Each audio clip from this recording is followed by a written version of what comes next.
नमस्कार विद्यार्थी मित्रांनो, मराठी लेक्चरवालीमध्ये तुम्हा सर्वांचे पुन्हा एकदा मनःपूर्वक स्वागत। गणितातल्या मोठ्या संख्या पाहून तुमचीही घाबरगुंडी उडते का? काळजी करू नका। आज आपण गणितातल्या अशा एका सुपर पॉवरबद्दल बोलणार आहोत, ज्यामुळे मोठ्या संख्या तुम्ही चुटकीसरशी लिहायला आणि सोडवायला शिकाल। तर विद्यार्थी मित्रांनो, आजचा आपला विषय आहे घातांक।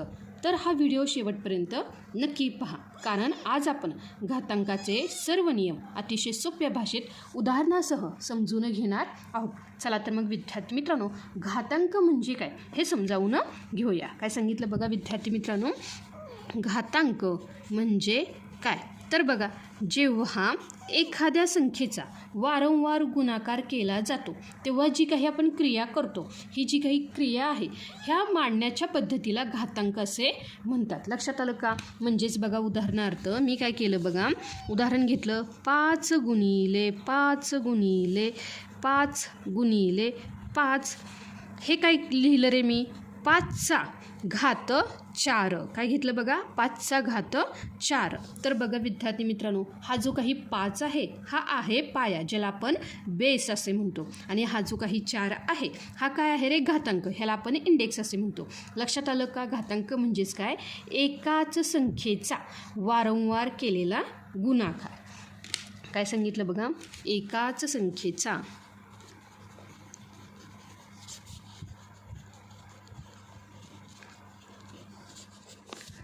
वारंवार गुणाकार केला जातो,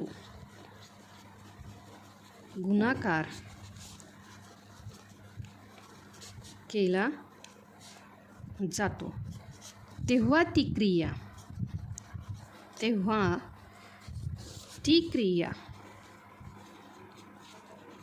थोडक्यात मांडण्याच्या पद्धतीला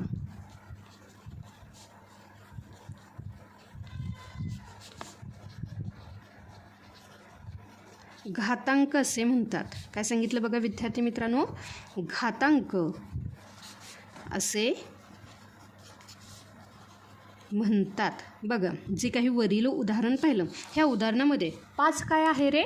5 आहे पाया। काय आहे बघा, येथे वरील उदाहरणामध्ये काय आहे बघा?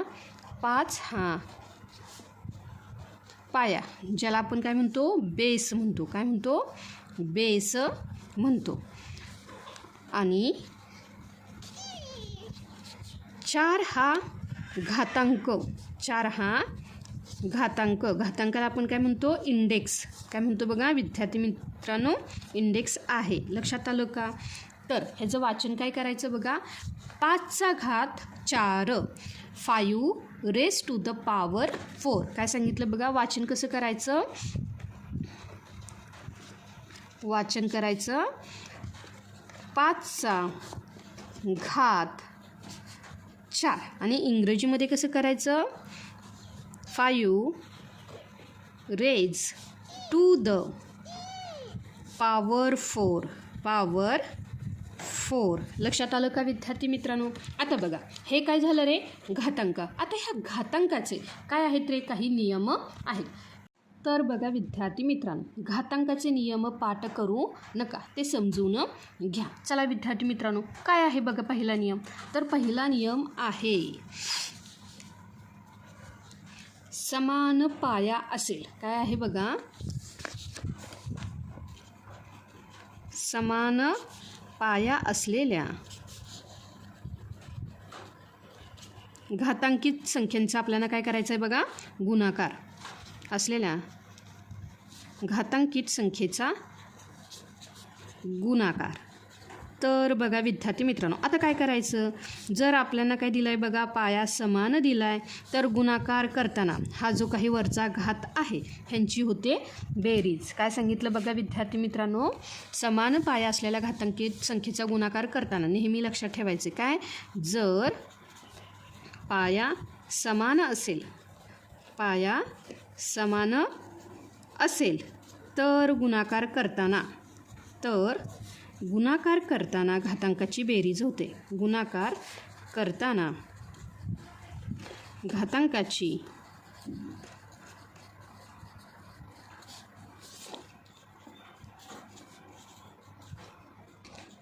बेरीज होते. चला लगेच उदाहरण पाहूया. बघा उदाहरण काय घेतलं बघा. नियम काय सांगितलं आपण की हा काय आहे बघा नियम. काय आहे बघा नियम. एचा घात यम गुणिले एचा घात यन. बघा विद्यार्थी मित्रांनो पाया आहे समान. तर काय होतं रे. हे जे काही घातांक आहे ह्या घातांकाची होते बेरीज. म्हणजेच काय येणार आहे एचा घात यम अधिक यन. काय होतं बघा यम अधिक यन. लक्षात आलं का विद्यार्थी मित्रांनो. चला लगेच काय करायचं आहे उदाहरण सोडूया. बघा विद्यार्थी मित्रांनो काय घेतलं मी उदाहरण. बघा 2चा घात 3 गुणिले 2चा घात 2 पाया समान.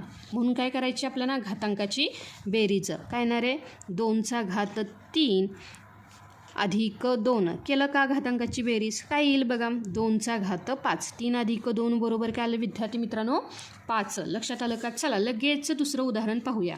बघा काय घेतला 7चा घात घेतला 4 गुणिले 7चा घात 5 बरोबर पाया समान आहे. मग आपल्याला काय करायची घातांकाची बेरीज. चला करूया. 7चा घात 4 अधिक 5. 4 अधिक 5 बरोबर काय आलं रे 9. म्हणजे 7चा घात काय आला 9. आहे का विद्यार्थी मित्रांनो सोपं. काय सांगतो नियम पहिला. जर समान पाया असलेल्या घातांकित संख्येचा आपल्याला काय दिला असेल गुणाकार दिला असेल तर गुणाकार करताना घातांकांची काय होते रे नेहमी बेरीज होते. हे जे काही नियम आहेत हे खूप महत्त्वाचे आहेत. हे फक्त तुम्ही पाठ करू नका तर हे व्यवस्थित समजावून घ्या. लक्षात आलं का. त्यासोबतच आता जे काही दुसरं उदाहरण आहे दुसरा नियम आहे. काय आहे बघा. आता बघा समान पाया असलेल्या घातांकित संख्येचा आपल्याला करायचा आहे भागाकार. मग काय होईल रे बघा. समान पाया असलेल्या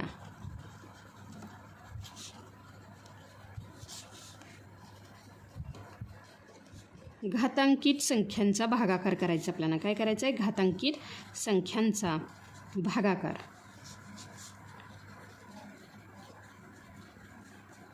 तर बघा विद्यार्थी मित्रांनो जेव्हाही समान पाया असेल तर भागाकार करताना गुणाकार करताना बेरीज केली तर भागाकार करताना वजाबाकी करायची. काय सांगितलं बघा विद्यार्थी मित्रांनो. जर पाया समान असेल तर भागाकार करताना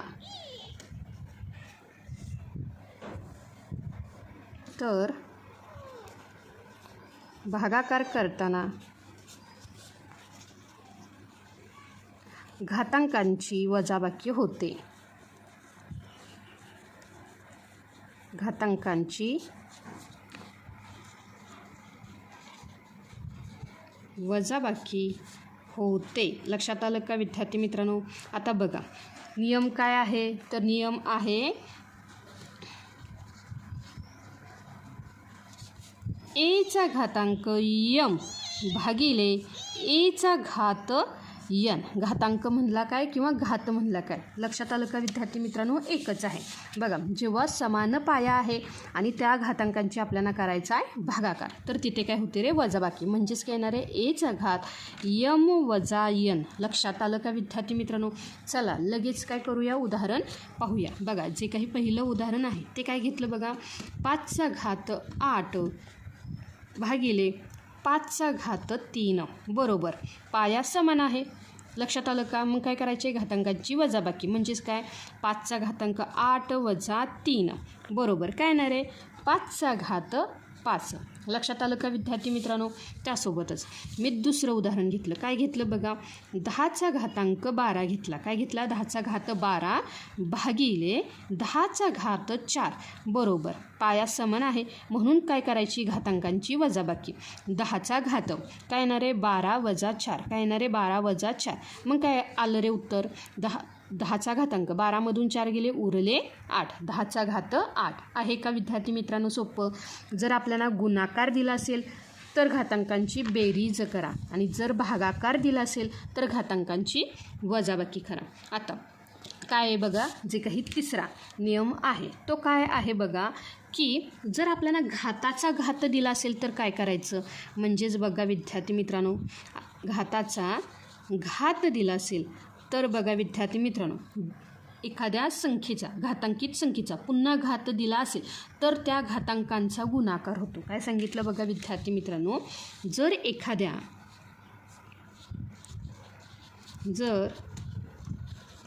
एखाद्या घातांकित संख्येचा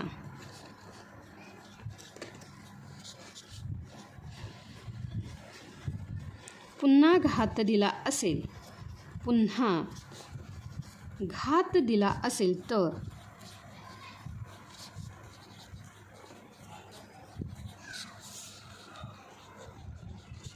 घातांकाचा गुणाकार होतो. बघा विद्यार्थी मित्रांनो, काय आहे तो नियम? तर नियम काय सांगितले बघा, आपण काय घेतला, घाताचा घात म्हणजेच काय येणार आहे, एचा घात यम आहे. लक्षात आलं का? पण आता ह्या एचा घात यम कंसाचा घात यन म्हणजेच काय, जो काही घातांकित संख्या आहे तिचा पुन्हा आपण घात घेतला तर ह्या दोघांचा काय होतो, गुणाकार. म्हणजेच काय येणार आहे, एचा घातांक यम गुणिले यन. लक्षात आलं का विद्यार्थी मित्रांनो? चला लगेच उदाहरण सोडवून घेऊया, म्हणजे लगेच कल्पना आपल्याला काय होते रे, संकल्पना समजून जाते. चला, जे काही पहिलं उदाहरण आहे ते काय घेतलं बघा, 3चा घात 2 आणि कंसाचा घात 4. बघा घाताचा घात दिला तर आपल्याला काय करायचं रे, 3चा घात आणि ह्या दोघांचा काय करायचा आहे, गुणाकार. 2 गुणिले 4 काय येणार आहे, 2 गुणिले 4 म्हणजेच काय येणार आहे, 4 दुने 8. लक्षात आलं का? म्हणजेच काय येणार आहे, 3चा घात 8. लक्षात आलं का? त्यासोबतच जे काही दुसरं उदाहरण आहे ते काय घेतलं बघा, मी घेतलं 4चा घात 5 आणि ह्या कंसाचा घात 3. तर काय येणार आहे विद्यार्थी मित्रांनो, ह्या दोघांचा गुणाकार. म्हणजेच काय, 4चा घातांक 5 गुणिले 4 काय येईल रे, 5 चोक 20. सॉरी, इथं 3 आहे, मी इथं 4 लिहिलं. लक्षात आलं का? 5 त्रिक 15 म्हणजे 4चा घात काय येणार आहे रे, 15. लक्षात आलं का विद्यार्थी मित्रांनो?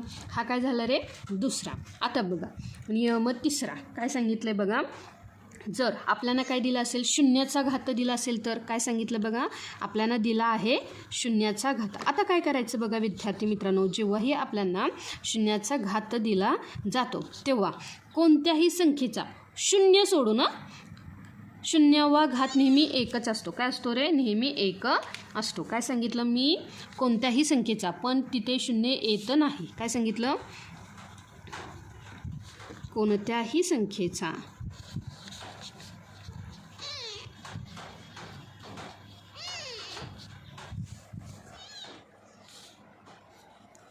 शून्य सोडून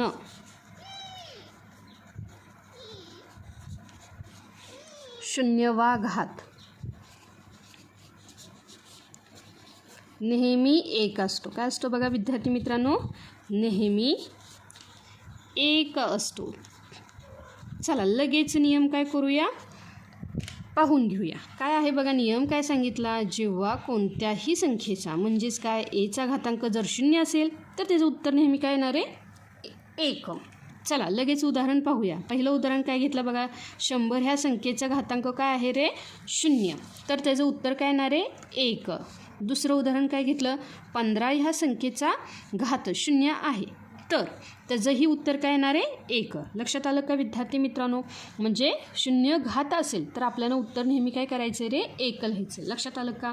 आता नियम क्रमांक 5 काय आहे बघा, की ऋण घातांक आहे. काय आहे बघा, जर आपल्याला काय दिलं असेल, ऋण घातांक तर विद्यार्थी मित्रांनो, जेव्हाही आपल्याला ऋण घातांक असेल तर ती संख्या आपण छेदात नेल्यास ती धन होते, म्हणजेच ती पॉझिटिव्ह होते. काय सांगितलं बघा, जर घातांक काय असेल बघा, ऋण म्हणजेच काय विद्यार्थी मित्रांनो, निगेटिव्ह असेल. काय असेल बघा, निगेटिव्ह. तर ती संख्या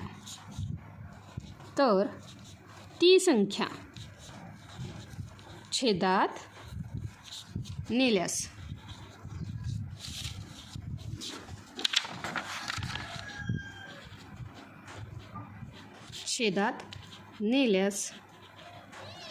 घातांक धन होतो. घातांक धन म्हणजेच काय विद्यार्थी मित्रांनो, पॉझिटिव्ह होतो. तर बघा विद्यार्थी मित्रांनो, आपण काय करूयाच, लगेच नियम समजून घेऊया. बघा नियम काय सांगितला आहे,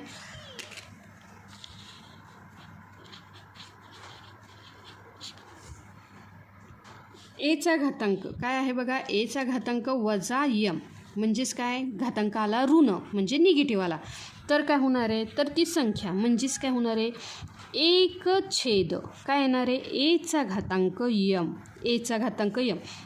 इथे निगेटिव्ह, पण जर ती मी छेदात नेली तर ती काय होते रे, पॉझिटिव्ह म्हणजे धन. चला लगेच उदाहरण पाहूया. बघा पहिलं उदाहरण मी काय घेतलं रे, 5चा घातांक घेतला -2 आला का, इथे काय आहे रे, ऋण घातांक. मग काय घेतलं, 1/, मी काय केलं रे, छेदामध्ये नेलं तर काय येणार आहे, धन म्हणजे 5चा घात फक्त 2, इथलं वजाचं चिन्ह जाणार आहे. लक्षात आलं का. त्यासोबतच मी दुसरं उदाहरण घेतलं, काय घेतलं बघा, 2चा घातांक -3 बरोबर काय येणार आहे, आता मी हे छेदात नेलं तर इथं वरती काय येणार आहे, 1/2चा घातांक छेदात नेलं तर धन होतं म्हणजे हे वजा चिन्ह निघून जाणार, हे होणारं धन, पॉझिटिव्ह. लक्षात आलं का. तर बघा विद्यार्थी मित्रांनो, आपण काय केलं, समान पाया असलेल्या घातांकित संख्येचा गुणाकार असू दे किंवा भागाकार, तिथे एक बेरीज येते, वजाबाकी, घाताचा घात येतो, शून्याचा घात येतो, त्यासोबतच ऋण घातांक. आता जो काही पुढील नियम आहे काय आहे तो, चला पाहूया. जो काही पुढील नियम आहे तो आहे गुणाकाराचा घात. काय आहे बघा, गुणाकाराचा घात. जो काही 6वा नियम आहे तो काय आहे बघा, गुणाकाराचा घात.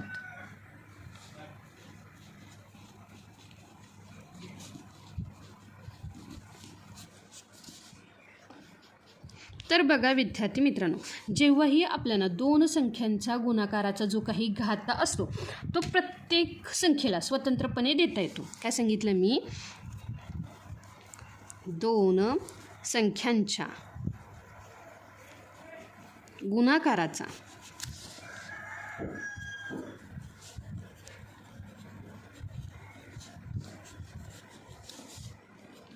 जो घात असतो, जो घात असतो तो प्रत्येक संख्येला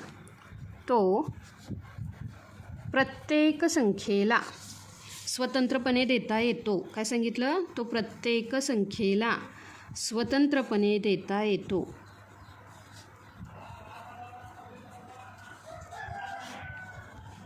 स्वतंत्रपणे देता येतो. चला लगेच नियम पाहून घेऊया. काय आहे बघा नियम, आपण काय सांगितले बघा, जो काही नियम काय आहे, ए गुणिले बी ह्या 2 संख्यांचा गुणाकाराचा घात काय आहे बघा, यम. काय आहे, यम.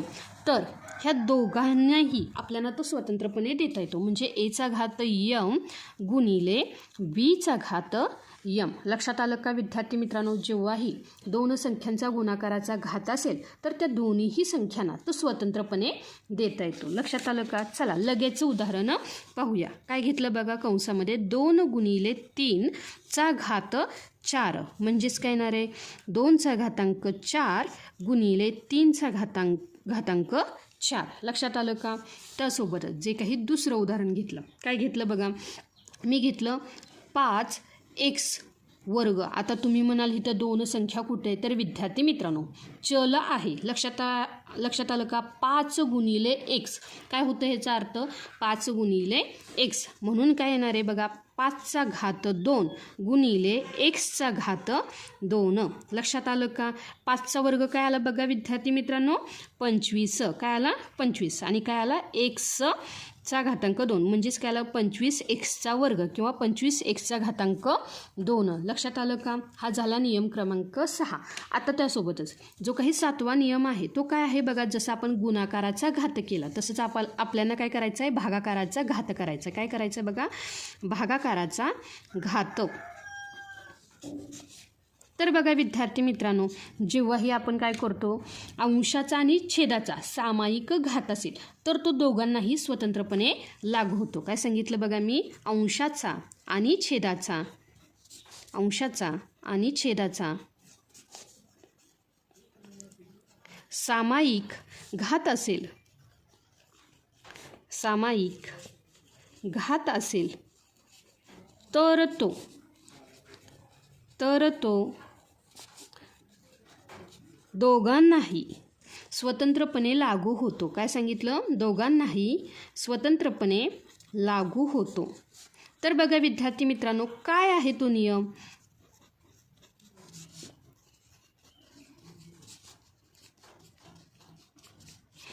बघा नियम काय सांगितला मी की एचा घातांक ए छेद बी. काय घेतलं? ए छेद बी. अंश आणि छेदाचा सामायिक घात काय घेतला रे?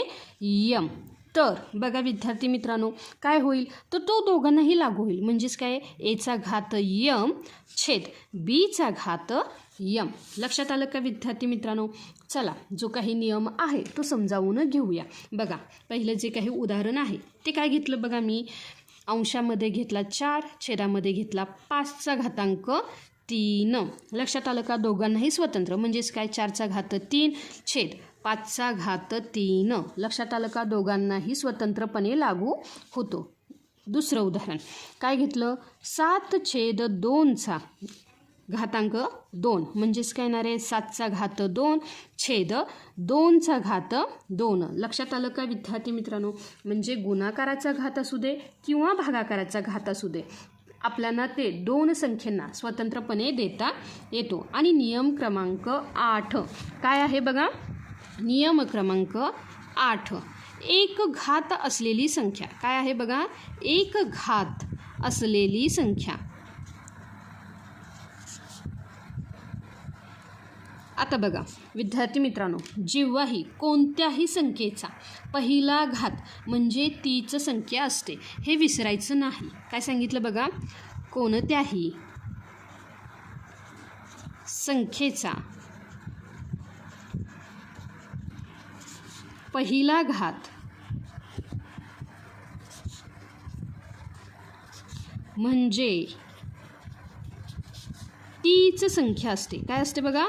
तीच संख्या असते. लक्षात आलं का? काय आहे बघा तो नियम? तर नियम काय सांगितलंय बघा? एचा घात 1 किंवा एचा घातांक 1 बरोबर ए. कारण काय? नियम काय सांगतोय? कोणत्याही संख्येचा पहिला घात तो काय असतो रे? तीच संख्या. म्हणजेच उदाहरण पाहूया. बघा उदाहरण पहिलं काय घेतलं मी? 8चा घात 1 म्हणजेच काय येणार आहे? तीच संख्या 8. त्यासोबतच मी दुसरं उदाहरण घेतलं. काय घेतलं? 1000 ह्या संख्येचा घात घेतला मी 1. तर काय येणार आहे? तीच संख्या म्हणजे 1000.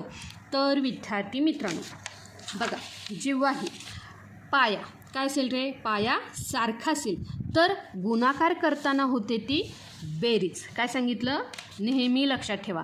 गुणाकार करताना होते ती बेरीज, भागाकार करताना होते ती वजाबाकी. लक्षात आलं का? आता बघा कंसाच्या बाहेर काय असेल रे? घात असेल तर तो प्रत्येक संख्येला द्यायला विसरायचा नाही. त्यासोबतच मोठ्या गणितात आधी कंस सोडवा आणि मग घातांकाचे नियम वापरा. बघा विद्यार्थी मित्रांनो, परीक्षेमध्ये तुम्हाला काय केलं जातं? जो काही शून्याचा घात किंवा एक घात असलेली संख्या, हे नियम मुद्दाम फसवण्यासाठी दिले जातात. लक्षात आलं का? कारण दोघांचंही उत्तर जेव्हा आपण काय घेतो? शून्याचा घात घेतो तेव्हा उत्तर येतं 1 आणि 1 हा घातांक असेल तर तीच संख्या येते. पण विद्यार्थी गोंधळून जातात. त्यांना इथे 0 आला की ते काय करतात रे? पुढे 0 देतात. लक्षात आलं का? आणि इथे घातांक 1 आला की इथे 1 देतात. तर ह्या अशा चुका करायच्या नाही. तर मुलांनो, कसे वाटले घातांकाचे हे सोपे नियम? आता घातांकाची भीती मनात ठेवू नका. तर या नियमांचा वापर करून गणित पटापट सोडवा. जर तुम्हाला हा व्हिडिओ आवडला असेल तर लाईक करा, तुमच्या मित्रमैत्रिणींसोबत शेअर करा आणि आपल्या मराठी लेक्चरवाली चॅनेलला सबस्क्राईब करायला विसरू नका. गणिताची भीती सोडा आणि अभ्यासात पुढे व्हा. पुन्हा भेटूया पुढच्या लेक्चरमध्ये. तोपर्यंत अभ्यास करत राहा. धन्यवाद.